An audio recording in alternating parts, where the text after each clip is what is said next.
सासवड तालुका पुरंदर जिल्हा पुणे आज दिनांक 24/8/2026 रोजी ग्रामीण रुग्णालय सासवड येथे जनसेवा संकल्पन फाउंडेशन यांच्या माध्यमातून आणि या कार्यक्रमाचे आयोजक जनसेवा संकल्प फाउंडेशनचे सदस्य श्री राहुल खेडेकर यांच्या मार्फत सामाजिक बांधिलकी जपत सासवड परिसरातील टीबीच्या रुग्णांना मोफत दैनंदिन जीवनामध्ये खाण्याच्या वापरल्या जाणाऱ्या वस्तूंचे वाटप करण्यात आले। यावेळी डॉक्टर गजानन अकमर सर, वैद्यकीय अधीक्षक ग्रामीण रुग्णालय सासवड, जनसेवा संकल्पन फाउंडेशनच्या संस्थापक अध्यक्षा Saroj madam, doctor Patil sir, doctor Suryavanshi madam, Shri Akbar, Shri Firoz, Shri Ibad, Shri Vijay Sonone, Shri Vijay Kumar Shinde, Shri Ghodekar, Shri Bhosale, Shri Tamboli Shaikh madam, Suvarna Jadhav madam, Shrimati Kadam, Shrimati Raut, Shri Parag Jadhav, Shri Sandeep Erandkar, Shri Deepak Gondhali, Shri गुंजे, श्री दिनेश शिनामके आणि ग्रामीण रुग्णालय सासवड येथील सर्व कर्मचारी वृंद उपस्थित होते।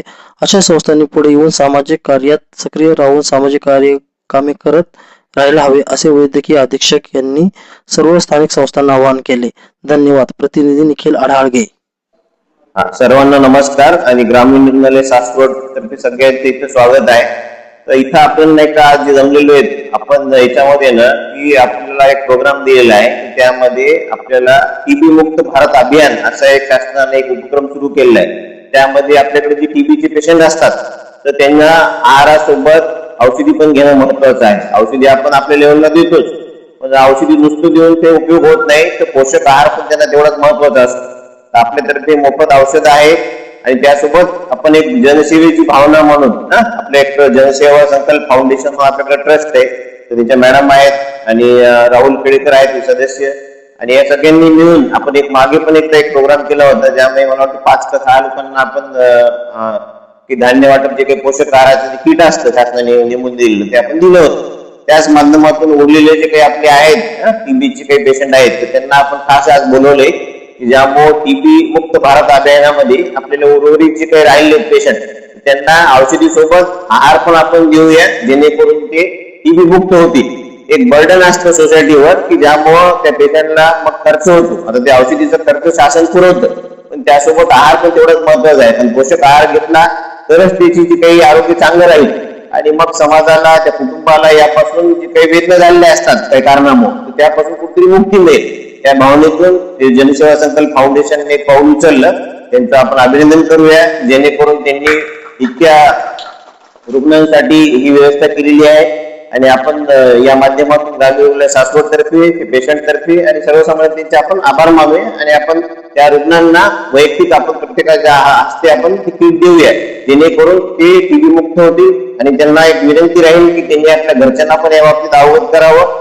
टीबी असा आजार आहे की 100% जर तुम्ही औषधी पूर्ण केले न चुकता तर पूर्णपणे बरा होतो, पण काही कारणामुळे आपण जर त्या औषधी मध्येच थांबवली तर मग त्याला उपचार करणं अवघड होऊन जातो आणि मग तुम्ही दुसऱ्यांना पण तो आजार पसरवता, तुमची वाढत की मग दुसरे काही नसतात, फुफ्फुसाचा पण असतो, इतर अवयवांचा पण क्षयरोग असतो। असं नाही की फक्त फुफ्फुसाचा क्षयरोग होतो, तर फुफ्फुसाचा क्षयरोग तुमची वाटे पसरतो। ती जर औषधी वेळेवर नाही घेतली आणि पूर्ण जर नाही कोर्स केला तर मग त्याचा धोका जास्त संभवतो आणि तो सगळीकडे पसरतो, बाकी अवयवांना पण होऊ शकतो आणि मग गंभीर आजारी होत होतो। त्या होण्याच्या आधीच आपण जर ट्रीटमेंट पूर्ण केली आणि त्यासोबत आहार जर व्यवस्थित घेतला तर 100% टीबी आपल्याला मुक्त करता येईल। जी की शासनाचं घोषवाक्य की टीबी मुक्त भारत अभियान, त्याला आपण 100% सगळ्यांनी प्रतिसाद द्यावा। आणि इथं काही जे स्क्रीनिंग होतात, आम्ही पण ज्याला डायबिटीज आहे नाही का, ज्याला काही 60 वर्षाचं ज्याचं वय आहे की त्याच्या घरात टीबीचे पेशंट आहेत आणि काही कारणामुळे संपर्क आलेला आहे, अशातला भाग नाही की सगळ्यांनाच होईल, पण ज्याची रोगप्रतिकारक क्षमता काही कारणामुळे कमी झाली असते त्यांना जास्तीत जास्त शक्यता असते की टीबी होण्याचा आजार। अशा सगळ्यांनी आपल्याकडे मोफत एक्सरे तपासणी आहे, मोफत तुमची तपासणी आहे, सगळ्यांनी करून घ्यावी, जेणेकरून कोणी पण या आजारापासून आपल्याला जे काही स्क्रीनिंग आहे ते आपल्याला 100% पूर्ण करता येईल आणि वेळेवर औषधोपचार आपल्याला करता येईल। तर या मागची भावना हीच आहे की पेशंटला औषधोपचार कसे मिळतात तसे आपल्याला योग्य आहार पण देता यावा। त्या माध्यमातून त्यांना तो आपल्याला जे काही किट आहे फूड किट ते आपण देऊया आणि त्यांचं परत एकदा अभिनंदन करूया। तरी मी प्रत्येक पेशंटला विनंती करतो एक आणि येऊन आपल्या सगळ्यांच्या हस्ते, मान्यवरांच्या हस्ते आपण त्यांना ती किट देऊया। धन्यवाद।